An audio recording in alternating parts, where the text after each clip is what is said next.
Now Dinah, the daughter Leah had born to Jacob, went out to visit the women of the land. When Shechem son of Hamor the Hivite, the ruler of that area, saw her, he took her and raped her. His heart was drawn to Dinah, daughter of Jacob. He loved the young woman and spoke tenderly to her. And Shechem said to his father Hamor, "Get me this girl as my wife." When Jacob heard that his daughter Dinah had been defiled, his sons were in the fields with his livestock. So he did nothing about it until they came home.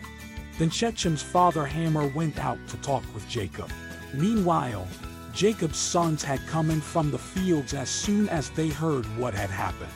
They were shocked and furious because Shechem had done an outrageous thing in Israel by sleeping with Jacob's daughter, a thing that should not be done. But Hamor said to them, "My son Shechem has his heart set on your daughter. Please give her to him as his wife. Intermarry with us. Give us your daughters and take our daughters for yourselves. You can settle among us. The land is open to you. Live in it, trade in it, and acquire property in it." Then Shechem said to Dinah's father and brothers, "Let me find favor in your eyes, and I will give you whatever you ask. Make the price for the bride and the gift I am to bring as great as you like, and I'll pay whatever you ask me. Only give me the young woman as my wife," because their sister Dinah had been defiled. Jacob's sons replied deceitfully as they spoke to Shechem and his father Hamor. They said to them, "We can't do such a thing. We can't give our sister to a man who is not circumcised. That would be a disgrace to us. We will enter into an agreement with you on one condition only: that you become like us by circumcising all your males. Then we will give you our daughters and take your daughters for ourselves. We'll settle among you and become one people with you. But if you will not agree to be circumcised, we'll take our sister and go." Their proposal seemed good to Hamor and his son Shechem. The young man, who was the most honored of all his father's family, lost no time in doing what they said because he was delighted with Jacob's daughter. So Hamor and his son Shechem went to the gate of their city to speak to the men of their city. "These men are friendly toward us," they said. "Let them live in our land and trade in it. The land has plenty of room for them. We can marry their daughters and they can marry ours.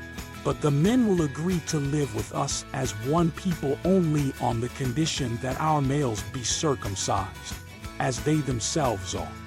Won't their livestock, their property, and all their other animals become ours? So let us agree to their terms, and they will settle among us." All the men who went out of the city gate agreed with Hamor and his son Shechem, and every male in the city was circumcised. 3 days later, while all of them were still in pain, 2 of Jacob's sons, Simeon and Levi, Dinah's brothers, took their swords and attacked the unsuspecting city, killing every male. They put Hamor and his son Shechem to the sword and took Dinah from Shechem's house and left. The sons of Jacob came upon the dead bodies and looted the city where their sister had been defiled. They seized their flocks and herds and donkeys and everything else of theirs in the city and out in the fields. They carried off all their wealth and all their women and children, taking as plunder everything in the houses. Then Jacob said to Simeon and Levi, "You have brought trouble on me by making me obnoxious to the Canaanites and Perizzites, the people living in this land. We are few in number, and if they join forces against me and attack me, I and my household will be destroyed." But they replied, "Should he have treated our sister like a prostitute?